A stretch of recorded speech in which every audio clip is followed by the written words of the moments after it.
Hello, everyone. My name is Fatoumata, and in today's interview, I got the opportunity to talk more with Dr. Gammage about her book on media racism. This is how it went. So, I am currently a student at Brown University, and I am studying public health.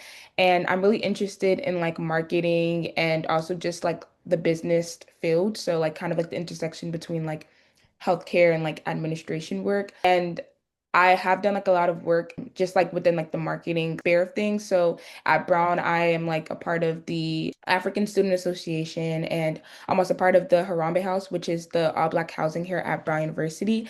And my work consists of like me being like the social media manager for both of those like organizations at Brown. So I like know the importance of being able to like utilize like the media to kind of like create more representation of like Black people on campus and like kind of allow us to promote for more diversity and like initiatives that'll support us.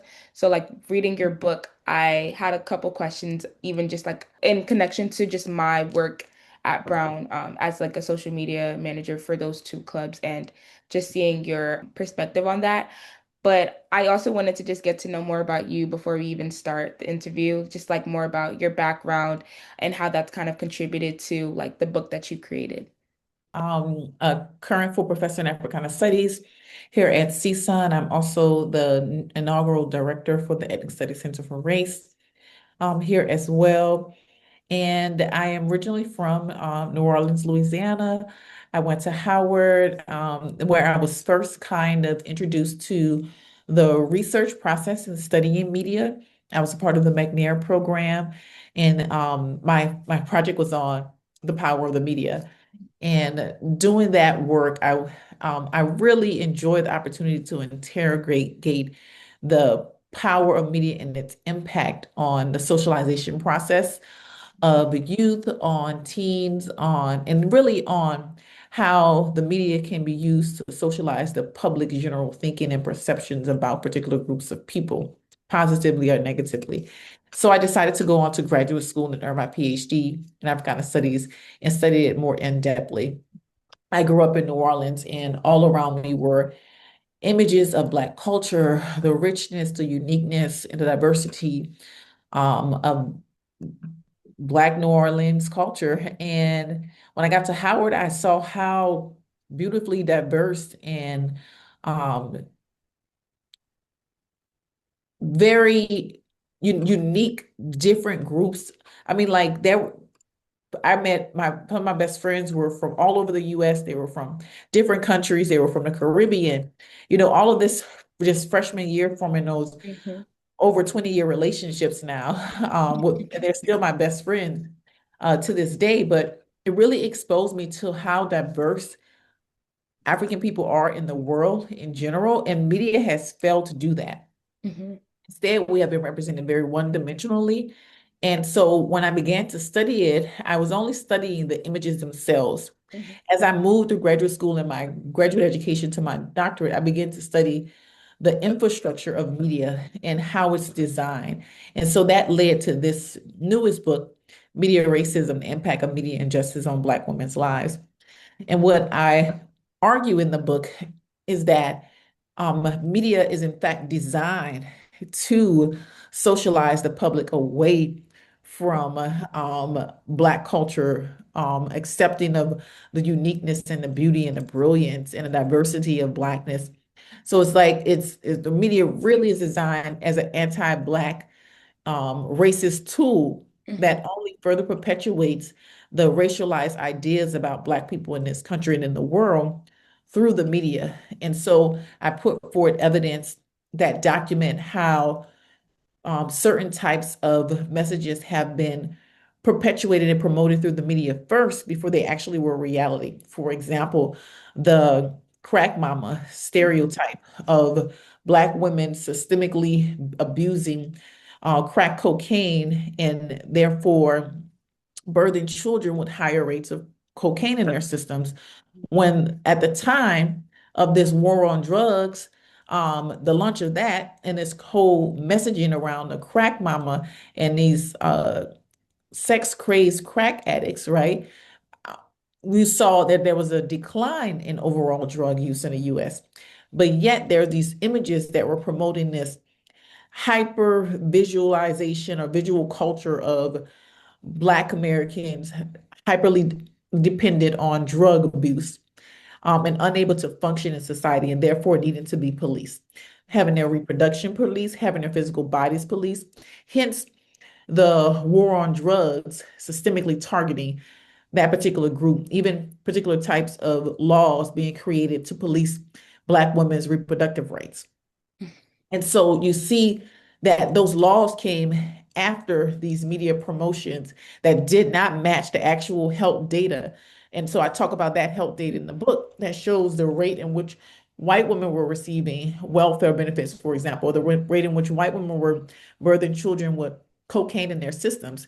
Their narratives did not make the media. And even like modern day, you saw the treatment of compared to the Black crack mother representation, if you compare that to the image of innocent, unsuspecting white Americans who were unsuspectingly getting addicted to different types of drugs. They're innocent. They were the victims in the case.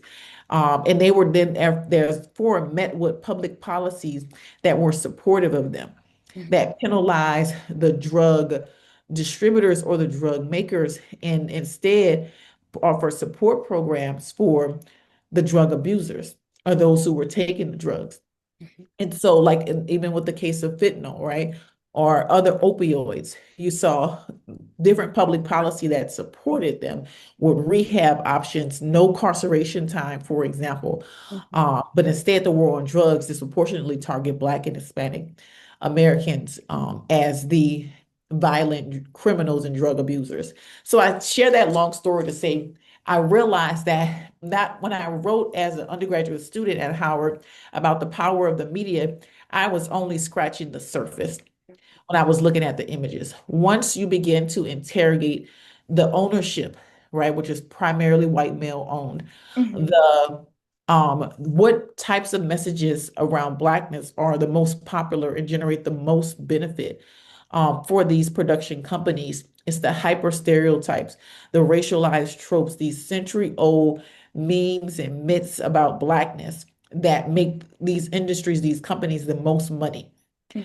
And so then you have to begin to question, why is that the acceptable social reality for African Americans and African people throughout the world, really? Yeah. Because it's not just African Americans, but the racialized representation of Africa, Yeah. for example, right?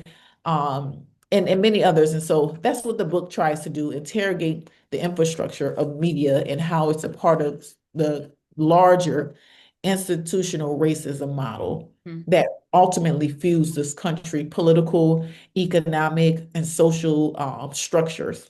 Mhm. So I'll stop talking there. I know that was a lot. No, no, no. That was actually very valuable. And yeah, I like understand. I actually learned a lot about this, especially with the war on drugs and how that impacted like African Americans. And then also just like the criminalization of like Black African Americans, like especially when it comes to the lack of like support systems that are embedded within a lot of these communities that are minorities in, versus where we see how determinants of health, like poverty coming from like homelessness, housing inequities, and just various health disparities as well. And I think that is also important just thinking about how the media can be used as a tool to kind of bring shed light towards these issues, but then oftentimes depending on the source of the media outlet, it can kind of be used to perpetuate certain biases and just like discriminatory beliefs on individuals that are going through certain circumstances. That made me think about in your book you talked about like this promote like the promotion of the watermelon stereotype and like Yes. the dangerous sex crazed Black man, Mhm. and it made me kind of think about like how America is kind of built on this principle of like democracy and like freedom, but yet we see that with the treatment that Black people often face, especially with Black women who are often targeted a lot within the media. How do you feel about America's contradiction of this idea, moral framework of like independence and freedom in our country? And what do you think is the best steps to kind of take to address that contradiction within the media? Well, it's interesting. And I'm glad to use the word contradiction. But remember, America's idea of freedom and independence was based on the colonization of this land in the first place, and the genocide and to some extent, extinction Mhm, of indigenous peoples from this land, and even different groups' territory. Like I'm here in Los Angeles, and this was Mexican territory.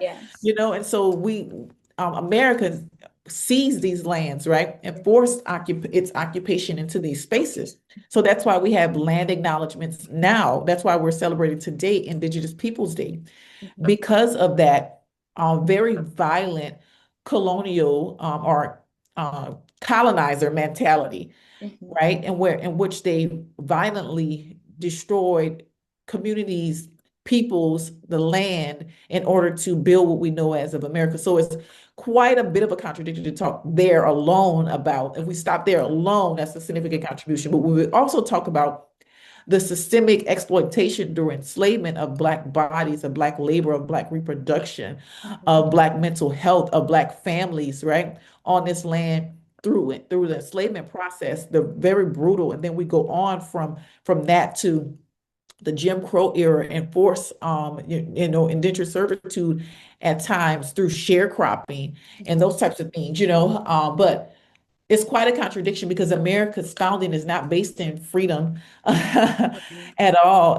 America's economic wealth was not grounded in freedom. mhm. Instead, it's based both on the exploitation of Black and brown bodies. It's Yes. based on the labor exploitation, the reproductive exploitation, the land exploitation. And it really speaks to its current political climate. And I Mhm, think that the media, what it has done is attempt to dilute that actual exploitation, and instead represent America as a democracy, which we're seeing now is this political climate mhm, definitely contradicts that, but represents America as the model democracy that other countries should aspire to, when in actuality, it has never operated as it has never realized its pledged democracy. It has never came to fruition. And the media instead represents America as holding true to its values and its mhm, principles at its stake, but it does not actually espouse those values. mhm. And you know that when you look at the health disparities that Yeah. exist, disproportionately impacting Black mothers, Black men, Black babies, Black children, Mhm, the environmental injustices, the higher hyper exposure to lead, to polluted and toxic water, to toxic air, to being exposed to higher environmental risk factors, for example, being closer to industry polluting industries, Black communities being built in those spaces are built on former waste sites. For mhm, example, you see for the health pieces, Black women are disproportionately more likely to die during the birthing process, and Black babies are more likely to have a higher rate of debt in their infancy years, in their first year of life, than white babies, for example. You see higher rates of asthma, higher rates of other like respiratory and mhm, heart issues, for example. All of these things contribute to, and then the medical system, when we mhm, talk about, right, the yeah. medical system having failed, right, having one during Jim Crow denied access, prior to Jim Crow not having access, during Jim Crow being denied access, during the civil rights era, still being exposed to a disproportionately lower quality of health and health care Mhm. through our systems that are supposed to provide those things. And so a lot of this I talk about in my work around reparations research, and some of the different studies that I've done, like for the study that I've done with a team of researchers for the city of Los Angeles Mhm. on the African American experience here. You really began to unearth the deep-rooted structures of racism that exist in American society when you begin to study a people's collective experience over centuries. you can really understand its impact from lack of home ownership to lack of educational access to lack of economic mobility, to lack of quality health care. All of these things are directly correlated to what you brought up. This whole idea of freedom is not freedom at all. It was enslavement, it was exploitation, it was genocide. Mm-hmm. So I just don't see the media representing Black reality in these Right. ways, unless they're representing it as a byproduct of poor Black culture. Mm-hmm. That's what the media has done to reframe America's exploitation of Blackness and Black Yes. bodies. As they have reframed it instead to be, well, Black people are like this because their culture is inferior. Black people are like that because they have poor lifestyle choices. Mm-hmm. Instead, they're blaming Black Americans, Black people in this country for the realities without bringing into the fold the larger structural realities that have made these things the reality in the first place. Even going off of that, do you think that the media kind of does, at least now compared to like before, has been a better space for kind of exposing a lot of the injustices that people are going through, especially like Black Americans? Or do you think that it still kind of acts as a space for um kind of concealing the injustices, especially when you think about how there's a lot of people who don't live in America who kind of see America to be this place of like Mhm. the best country and like the place where like there's freedom, there's democracy, like everyone wants to come here, and not everyone is aware of like the specific like the divisions that are present within our country.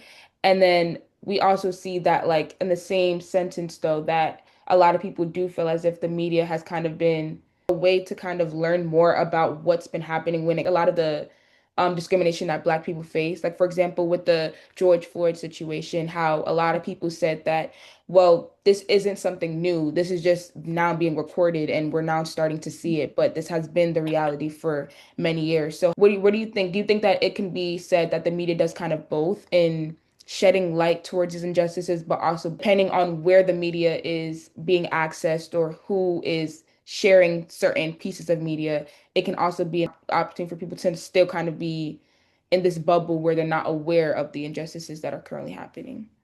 Well, in the final chapter of the book, I talk about how Black women creative producers and media owners are transforming media to be more reflective of authentic Black realities Mhm. and the injustices that we face. Producers and media creators like Ava DuVernay or Issa Rae, for example, Mara Brockakil, and many others I kind of highlight, but also like artists like Beyonce with like even like her Black is King album or Cowboy Carter, where she's reclaiming the American Western and country culture as Black culture. I mean, denim jeans was created by Black people during enslavement. They were formerly called Negro cloth, right? Until Levi's then saw economic opportunity with it.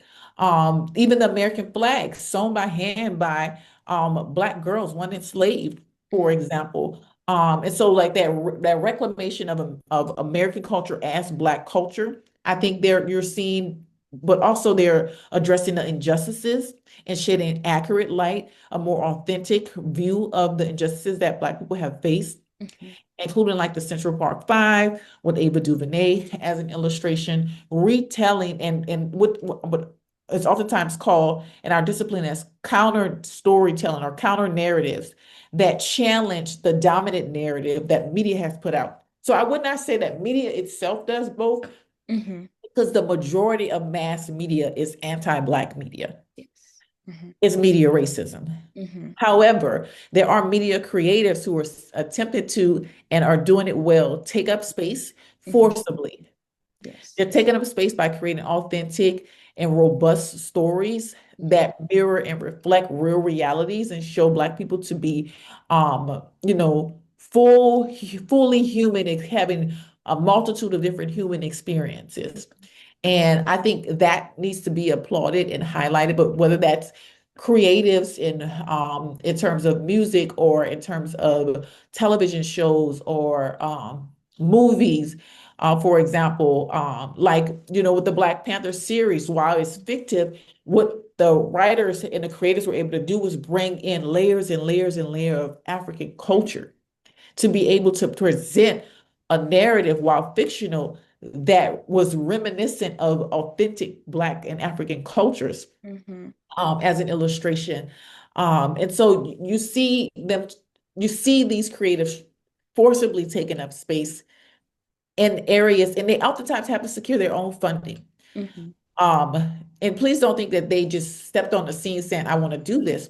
They had to force their way into these industries. Can't tell you the volume of times they have shared that they've been turned down or projects haven't been funded or they've been underfunded Yeah. as an illustration. But I'm really especially loving a lot of the the creatives and the media owners like Ava DuVernay and Issa Rae, I think are doing something very promising by creating their own media outlets and production spaces Mm-hmm. as well, like not relying on the larger mass media companies because they're not promoting and telling our stories in the way that they want to tell them. Yes. And so I think that the bulk of mass media fails to see us for who we are. Mm-hmm. However, many Black creatives are making space for us to be seen through those venues. And that's where we should put our dollars and our Yes. support. Yes, and I know you also mentioned how there also are cases like, for example, with Love and Hip Hop and like the Basketball Wives, where there are kind of like more media representations that don't do really good justice for Black people in like the community, especially kind of how they reinforce these stereotypes of like Black women being very angry or just like kind of showing this like tension or just kind of a showing like these issues of like mental health issues and like drug usage and all that. And how do you kind of feel as if that takes away from the efforts that a lot of these Black creatives are doing when it comes to trying to showcase the true reality of like what Black people experience? I'm glad you brought that up because that's the danger of reality television. A lot of these shows were actually created by Black women producers or creatives who said, we want to showcase these different realities that Black people face. However, if you look at the production companies and the television stations that they are airing on, they are making bank on misrepresenting Black reality. I mean, these reality television shows, there's a reason why I call it a public health crisis, Mhm. because they are overly saturated with images of hypersexuality, violence against pregnant women, um, sexual misconduct, for example. I mean, just the layers and layers and layers. It doesn't matter, and it shows them as professional, wealthy, educated, and yet they all are the same. It represents Black women as these racialized stereotypes, as century-old stereotypes of the Jezebel, right, and the sapphire. So Mhm. it shows them on these, luxurious trips across the world, and yet they're fighting in public. And the white, unsuspecting, innocent audience is always there to witness these um, out of control outbursts, right? So it really shows Black women, and it makes sense for why, right? You Mhm. see this attack on Black women in the workforce today. But the sapphire stereotype is a century-old racial trope about Black women in the workforce as being self-serving, hypersexual, and oftentimes seducing white men unsuspectingly, but they're disruptive to the workplace environment. They are self-centered. They are not productive. They are intimidating, right? And so it's just literally the sapphire in fly clothes and on fabulous trips. Right. So what it shows, so I argue that it's a remake of that. And so it's no wonder why you see over 300,000 Black women this year alone forced out of the workforce or who purposely left the workforce, right? But who are leaving the workforce. Over 300,000 Black women in the US have left the workforce in this short period of time in 2025. Mhm. These images reinforce these ideas that Black women have no space in the workforce, no matter how educated they are, no matter how affluent they are. And they Mhm. don't have any space in there, no matter how uneducated they are. It's this idea that they're problem makers, that they're trouble starters, that they bring in chaos, that they're unproductive, that they care more about their looks than their work productivity, as an illustration. And they don't fit in with the overall culture of the company or the climate of the company. They are the ones creating the issues when, in fact, they're the ones oftentimes met with racial discrimination and racial hostility in the workplace, but them calling it out at times then makes them the target for further attack and abuse through macro and microaggressions, for example. But these types of images, when you show these professional Black women, for example, who own companies, own businesses, have these other careers fighting, throwing chairs at each other, right? Flipping tables over at in public spaces at restaurants, throwing coffees at the coffee shops, right? Then it teaches the public that that's what Black womanhood looks like. It doesn't matter where they at on terms of economics. It doesn't matter their education level. It doesn't matter their family stand. It doesn't matter if they're mothers. It doesn't. None of that stuff matter. All Black women behave like this, which is highly contradictory to the reality of Black womanhood in general. And centuries of research documents how Black women are nurturers, how Black women are they bring to the work environment, no matter what that work environment is, they bring a level of integrity of high quality work production. They tend to nurture and support others in the workplace. They tend to ensure a higher production of work. In fact, when Black women thrive in the workforce thrives, and ultimately the country's economic infrastructure thrives. And so these images are a contradiction to that, but they are overwhelming. Like stations like Bravo, who have been producing shows like Real Housewives of Atlanta and so on and so forth, and formerly VH1 and the hip hop, Love and Hip Hop series and all of those things, they are relying almost exclusively on those shows for their economic stability. So they're going to continue to perpetuate those. That's why shows like that last over a decade, while Black shows that empower, that show diversity, that show the brilliance, that show very complex and complicated and multidimensional human beings, right? Yeah. They don't last for decades. Mm-mm. They don't have 10, 15 seasons, but reality television shows do. Mm-hmm. Why? Because they reinforce the racial stereotype of Blackness in the first place. Yeah. They just keep reinforcing it. In fact, it's almost, some people may consider it genius that they allow these images, because reality is supposed to be like this is a reflection of their authentic lives, right? And so they're saying they're representing themselves in that way. We're not doing it, it's unscripted. Mm-hmm. They are scripted Yeah. in a different way, but they are scripted. Mm-hmm.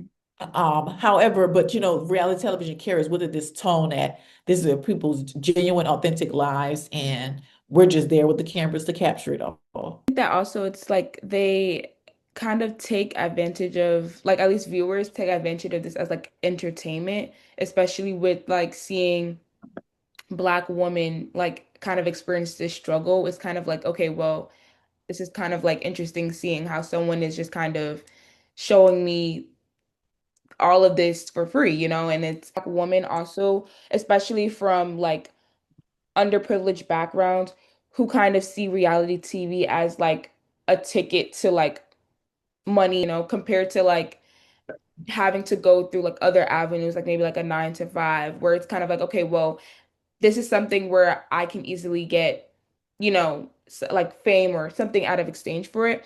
And so, do you kind of think the tension kind of lies where for some people who do decide to go on reality TV that are African American women, this is kind of seen as the easiest option, maybe the only option for them to kind of support them and their families. And then obviously there is a cost of their reputation kind of being seen in this like negative light. But to them, this is kind of who they are, what they are expected to do anyways, considering where their background is.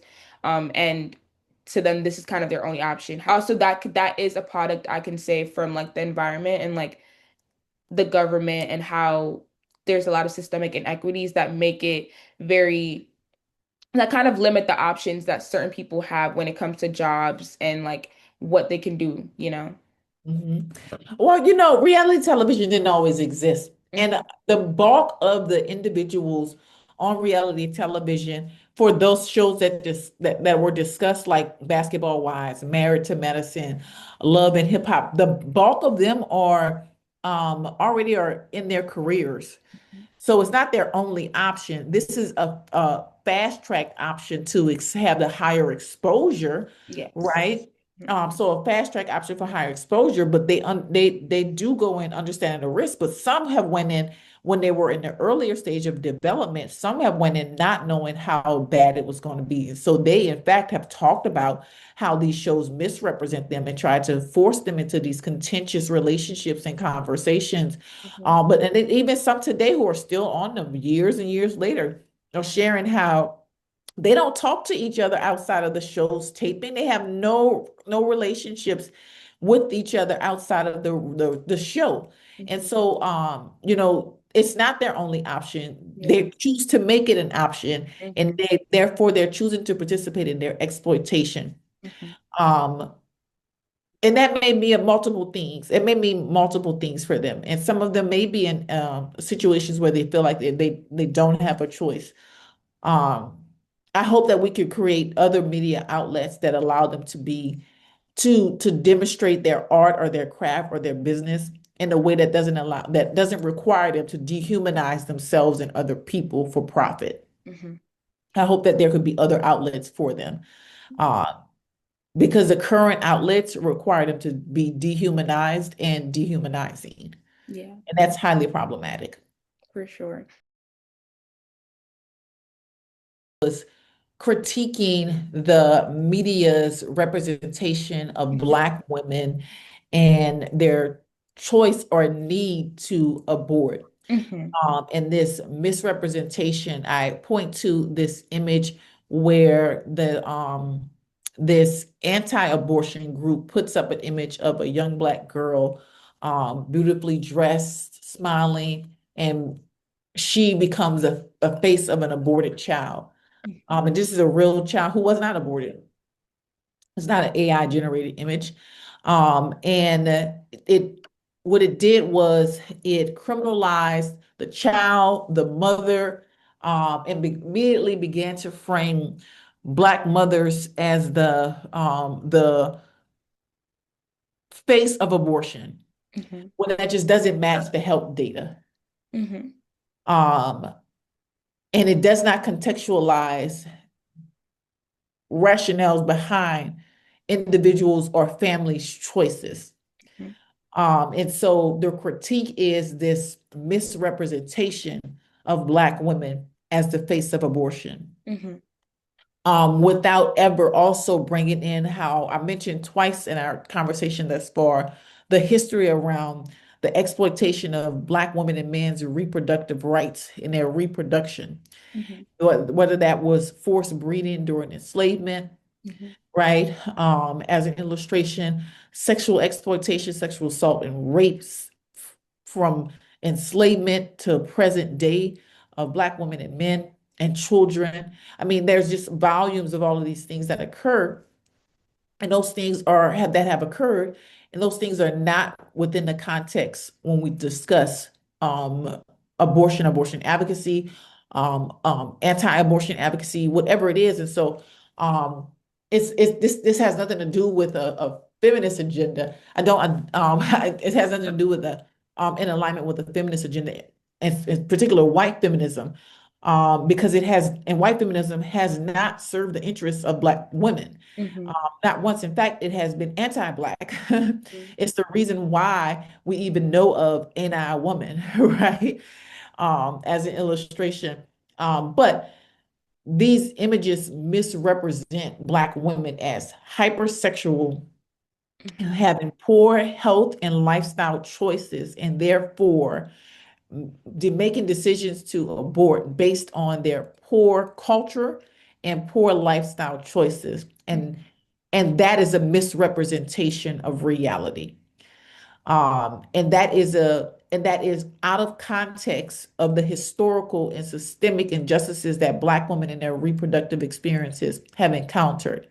We don't even begin to talk about what we mentioned earlier, the rate of Black mothers dying during the birthing process. None of that is put on the table when these messages around Black women and abortion are put out there. And so it's problematic in that sense, is that it frames the narrative around Black women and Black culture as being culturally deficient and inferior, and Black women being hypersexual and having poor lifestyle choices and therefore needing to abort, without contextualizing the history of sexual exploitation, sexual assault, the history around Black women's reproductive ability and reproductive rights, the history around Black women in the healthcare industry and health injustice on their lives during their birthing, their pregnancy and birthing experiences, and pre-pregnancy and post-pregnancy experiences, right? And so none of that is taken to within the context. So it's a gross misrepresentation of the reality. My name is Fatoumata, and I would like to end this interview off by thanking Dr. Gammage